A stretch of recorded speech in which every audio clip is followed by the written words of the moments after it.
All right, good morning. Welcome back to TwinStick Garage. Look at that freight shaker. So on today's episode, I'm going to attempt to finish up the bodywork on little by little. I mean, it's been a long time coming. I know you guys have been suffering through a lot of episodes with me sanding and doing bodywork and putting new panels on. It's obviously a necessary evil, but I know it's got to be tough to watch. Tried to shake things up a little bit a few episodes ago with the silent episode, which I know was not very well received, so I promise I'll never do that again.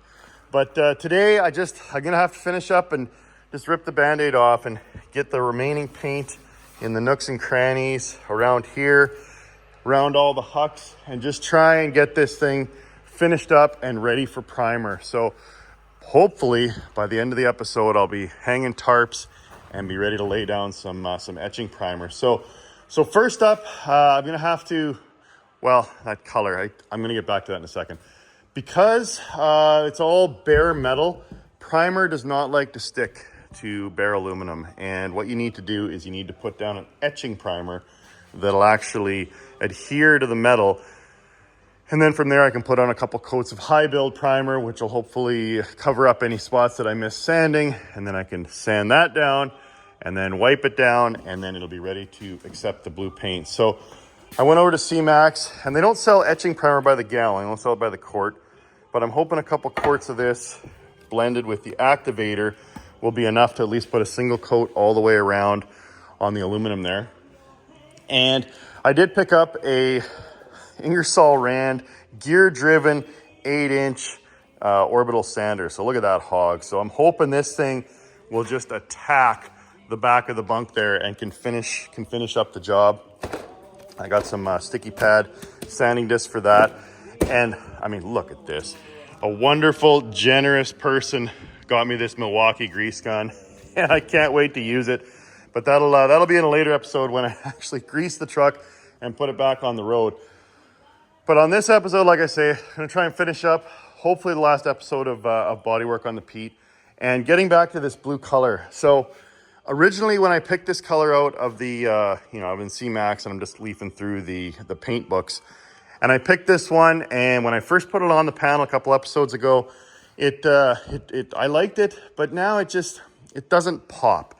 It's just kind of I don't want to say dull, but it's not the color for LBL. So I'm going to go back to C-Max, leaf through the paint books, and see if I can't find something that just pops a little bit more. I'm going to find something that's going to be suitable for this truck, because this truck deserves something special. So with that, let's get going.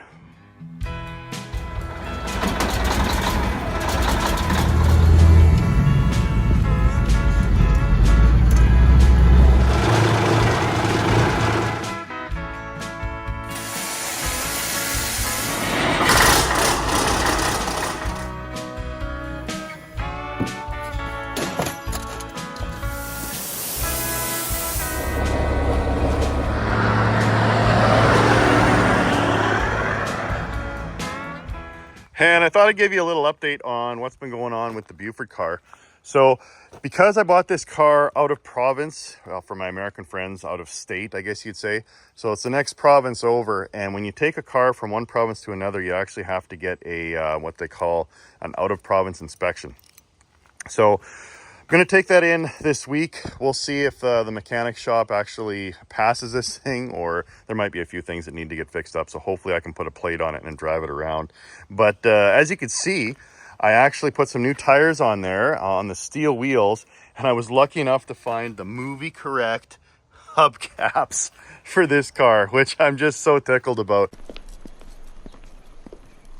But yeah, I mean, this thing runs and drives great. I got a temporary pass just to drive it around.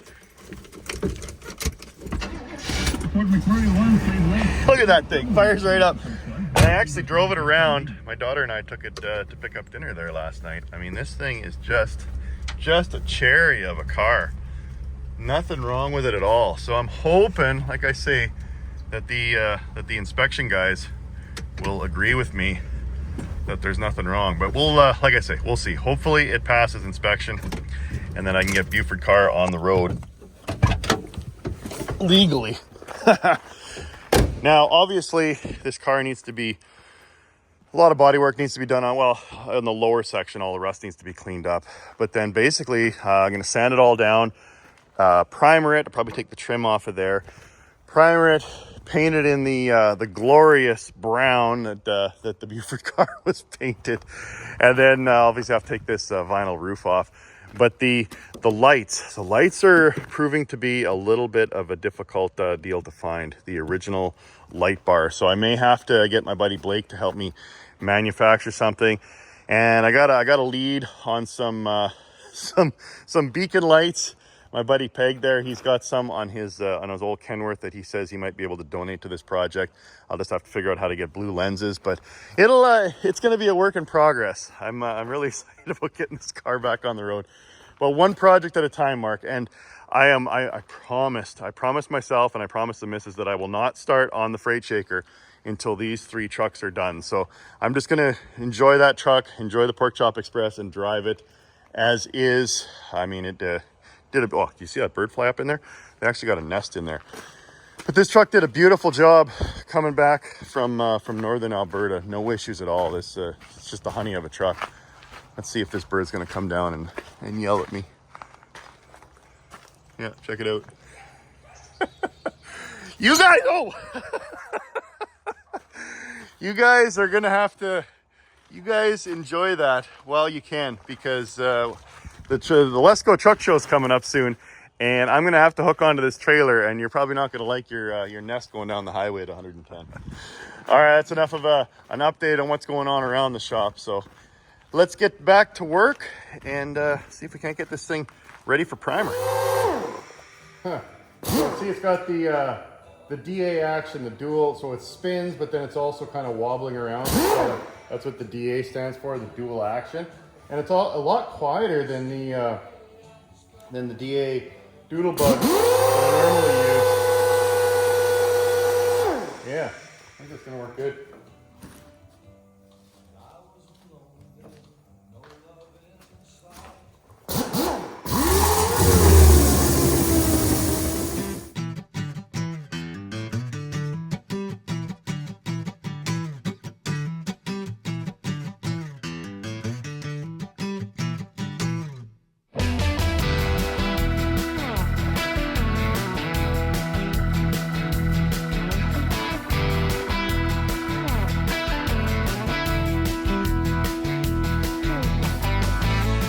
Yeah, so if you've got an old Peterbilt or Kenworth that you're trying to do the body work yourself and restore it yourself and try and save some money, like old TwinSticks is doing, what I highly recommend, the silver bullet with all the different things I've tried to sand around huck rivets, is go and get yourself some of these brass wire wheels. They are the ticket. I just ordered a kit off Amazon, and it comes with a whole bunch of different brushes. But man, does it ever clean around the huck head efficiently, quickly, and just perfectly without actually damaging or flattening the profile of the huck. I mean, it's awesome.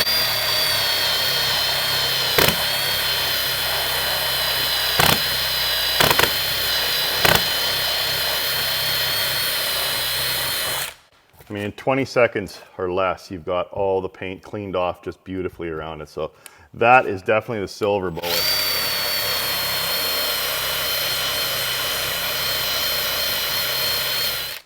So then I was also looking at the window here, and I was thinking, well, it's going to be a bit of work to try and sand all the way along the edge there. And then I looked at the glass, and I must have picked up a rock in the rear tire treads, and it flipped it up and threw it at the back window. So the glass is chipped anyway.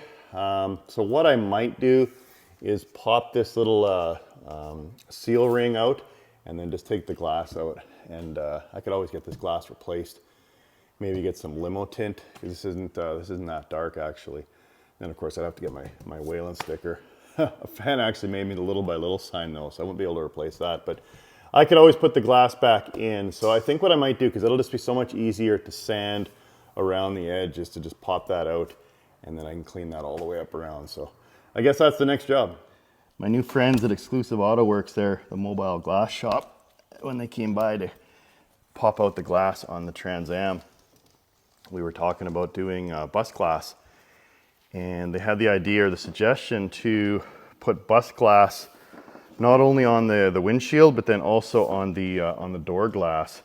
And now I'm thinking we could probably do the same on the back here. So bus glass, for those that don't know, you see it on transit buses where they have the bottom 3 or 4 inches is just a tint, and I think it's just to help the drivers with you know, eye fatigue and sunlight. So a lot of the old school trucks would get glass that was designed for buses, hence the name bus glass, with that tint, and they put it on their windshield glass of their Peterbilts and Kenworths.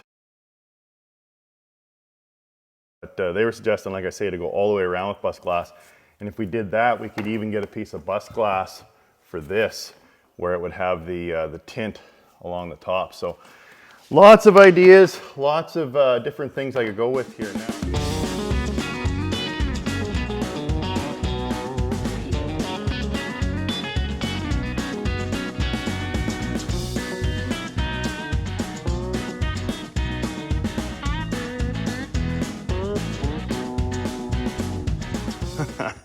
See, I didn't wreck it, Sheriff.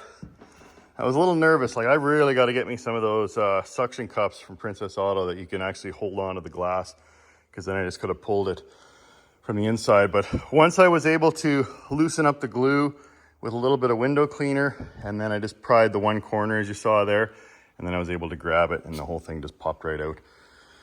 So now I can clean right up to the edge. Masking this truck's going to be a bit of a bear. I mean, I did get some nice Gorilla tape and plastic. So I guess what I'll have to do now, so I don't fill the bunk full of sanding dust, is go in and get a piece of plastic and then just tape it all the way around. Yeah, but I'm glad I took that out of there. I think that'll work better in the long run.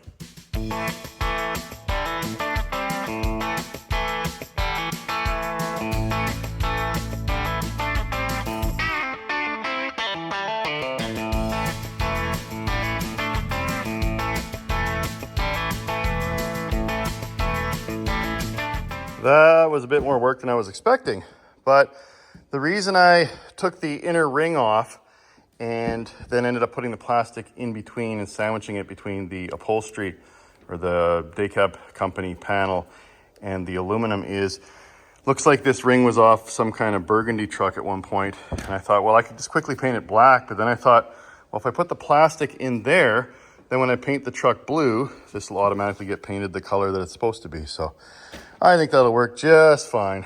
All right, back to sanding.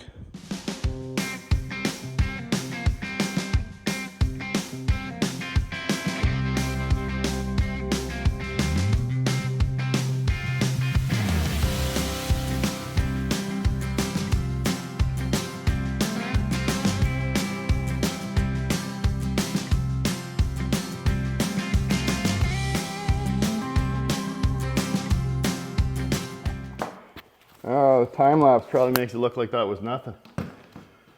But that actually was a lot of work. And the old Milwaukee 1/4 inch driver here was just a cooking. So I had to put a welding glove on to even hold on to it, and it was still burning my hand. But that is definitely the ticket. A wire, a brass, not steel, brass. It's got to be soft enough not to chew into the aluminum, but hard enough to bite into the paint. Brass wire wheel is definitely the ticket. It gets the job done. Yeah, so I don't know. I guess in typical TwinSticks fashion, I kind of get a little, not over my skis, but a little over optimistic. The amount of bodywork to go around every one of these hucks is just, it takes an incredible amount of time. But I'm going to keep working. I guess maybe a new goal is to try and get this back panel finished by the end of the day, which shouldn't be too bad. I've got a few spots, I don't know if you saw in the time lapse, so whenever I find a dimple or a dent that needs filler, I just take a marker and mark it out. That way when I build up a batch, which I inevitably make too much of, then I kind of go around the truck and look for those black circles and then just smear a little bit of filler in. But I mean, it's getting there. It's getting there. That's still a little rough, and I got to finish sanding this corner that I filled in. But man, it's a lot of work, but it's going to be so rewarding when I finally get to throw some primer on here, and then throw some paint on, and then eventually put all the chrome back on and drive this truck and enjoy it. But that's still a ways off.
Oh man, just a ton of work.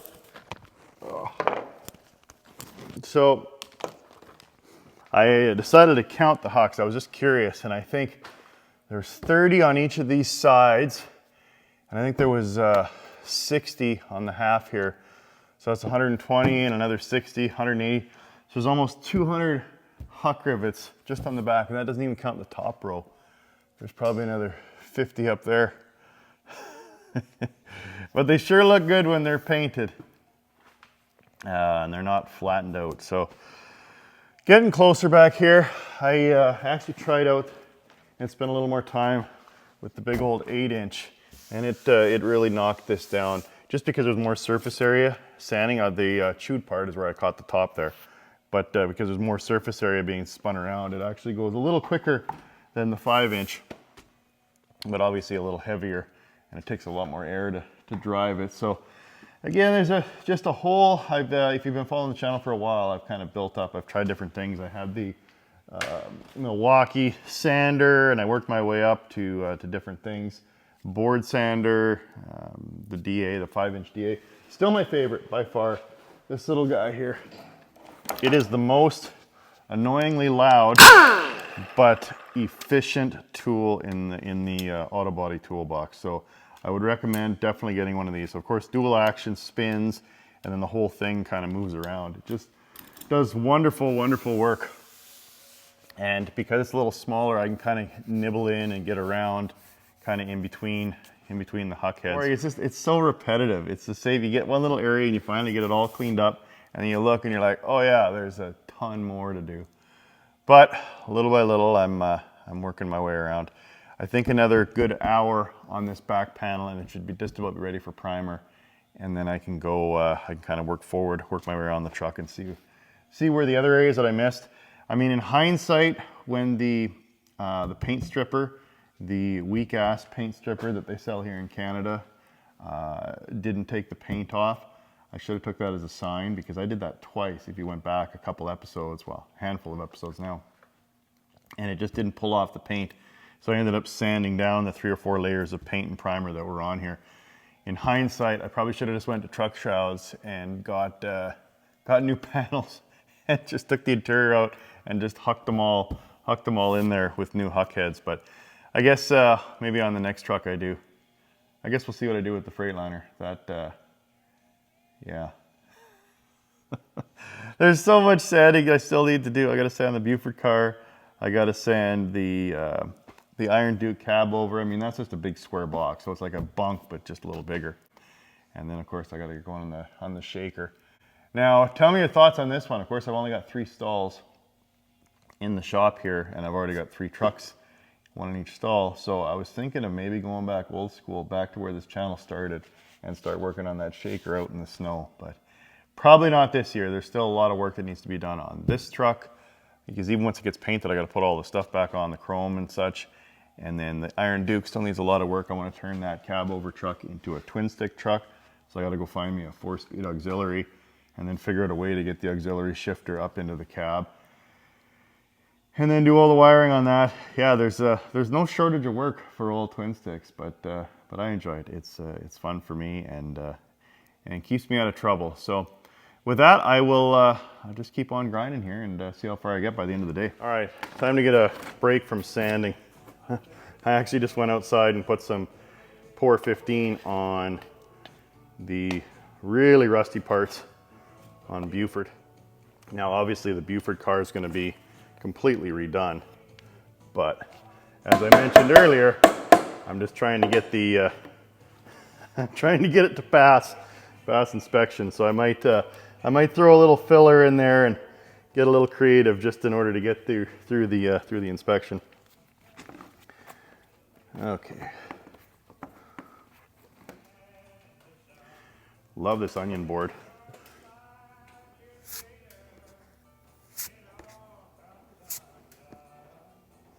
Yeah, something like that.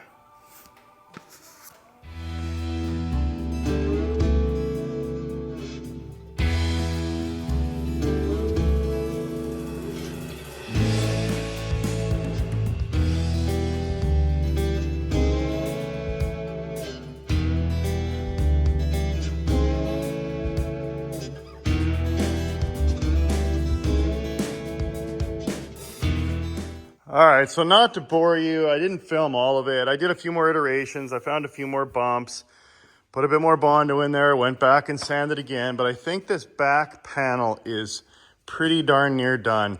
And in between, I was actually working on the old Buford car as well, because again, some buddies of mine were telling me that, oh, well, they won't pass an out-of-province inspection with holes in the back there. So I did some temporary repairs around the wheel wells, cut out some of the rust and filled it in with some fiberglass, and then just threw some primer on there. So again, just trying to get the thing to pass. So that doesn't look too bad. At least there's no holes through the car anymore. So hopefully that thing passes. And I mean, it's darn near supper time now. And old Twin Sticks, he's getting tired.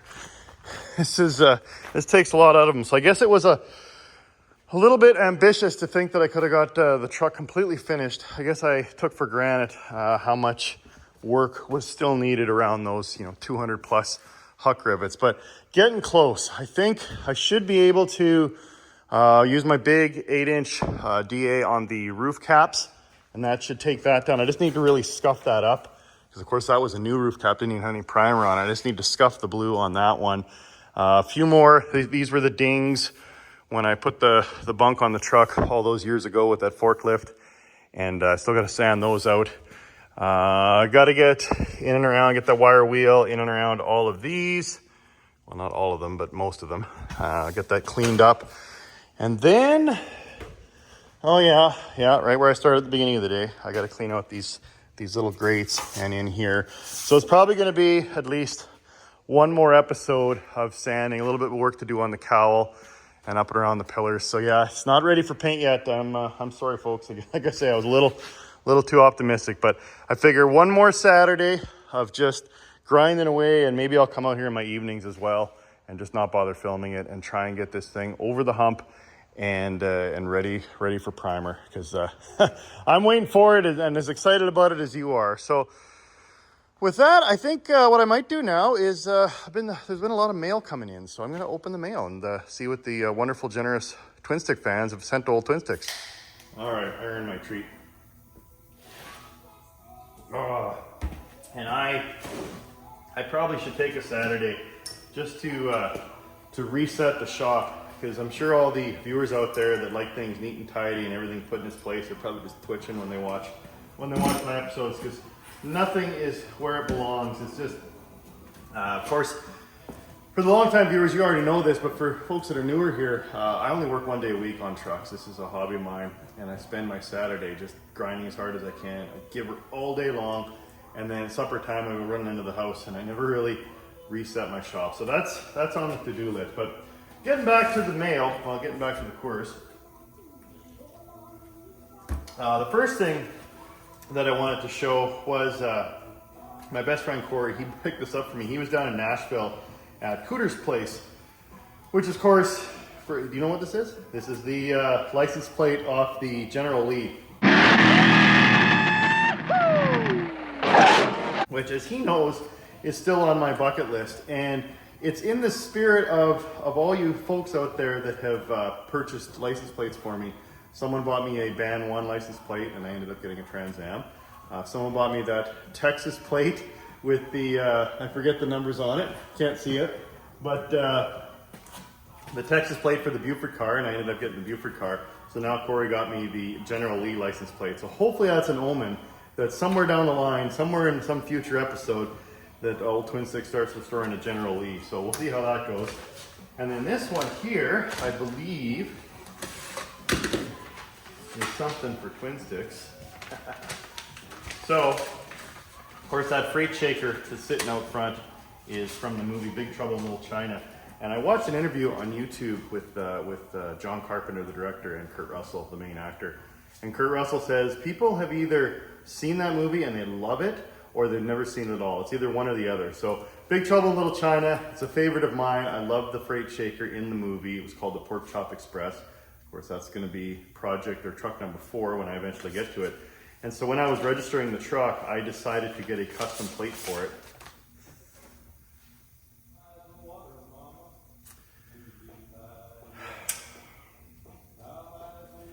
Yeah, that's a pork cup. That's not cool. So I guess I'm gonna have to go back to registries. Pork cup. That's supposed to be, I couldn't do, you only get 7 letters, right? So I couldn't do pork C-H-O-P, so I did pork C-H-P. So I don't know how an H got made into a U. So I'm gonna have to go back and tell registries that they kind of mucked that up. It's not the Pork Cup Express, it's the Pork Chop Express. So that's okay, because that truck's not going to be on the road for a while, but that's a bit of a disappointment. Okay, let's see what else we got in the mail. So I picked these up from Summit Racing, and they even sent me a sticker. And these are pretty cool. Actually, a fan sent me the link. And you know what these are?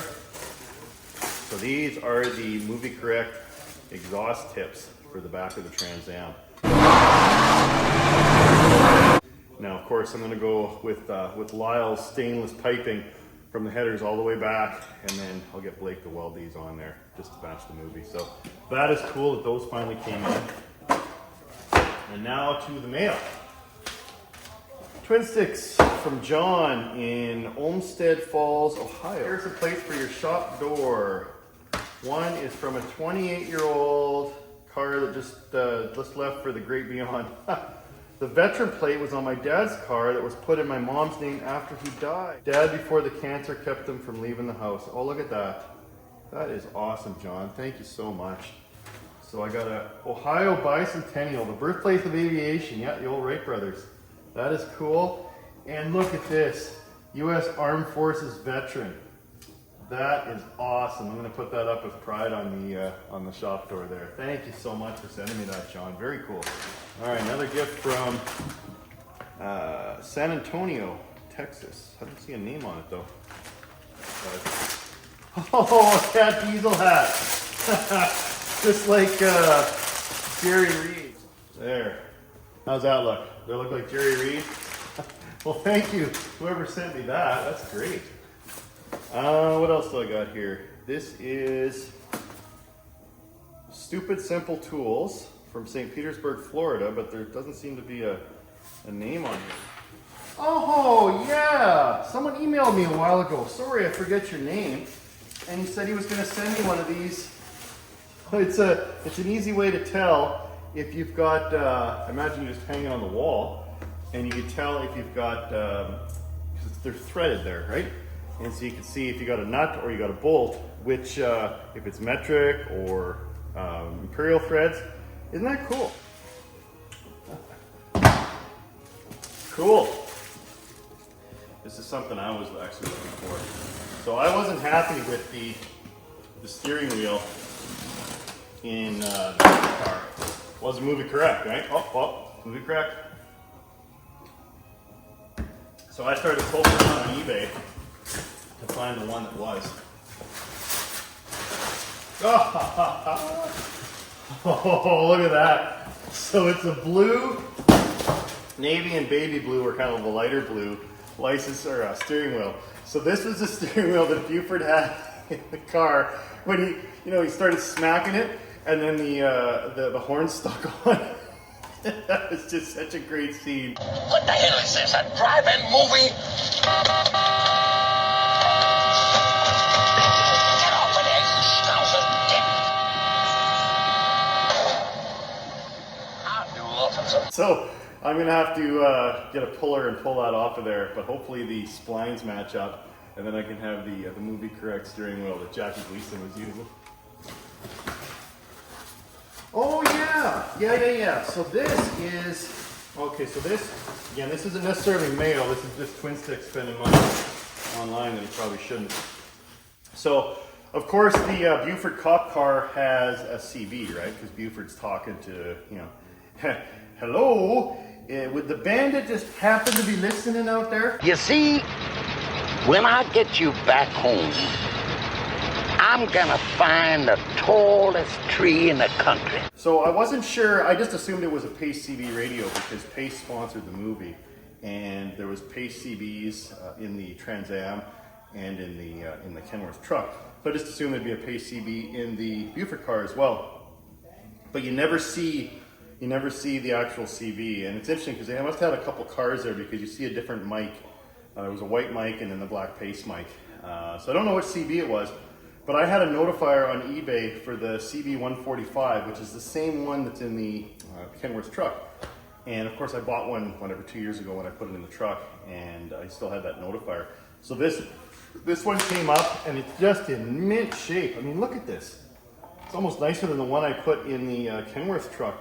And it came up for like 30 bucks, so I was like, yeah, buy now. So this is the CB that I'm gonna put in the Buford car. And then, of course, I need a CB antenna on the trunk to finish that one up. Oh yeah, so these are the TwinStick Garage mud flap weights for signs. A bunch of folks, when I first released these, have purchased them. You can either put them as a wall art, like I did there, and like Peg did in his recent video, or you can put it on, them on your mud flaps. So if you're interested in those, twinstickgarage@gmail.com. And then I guess the last piece of mail is from Norb. Now Norb is an artist down in Ontario, Oshawa, Ontario. I don't want to cut this. And he was the one that did that beautiful print that I framed at the front of the garage and of the Moving On episode.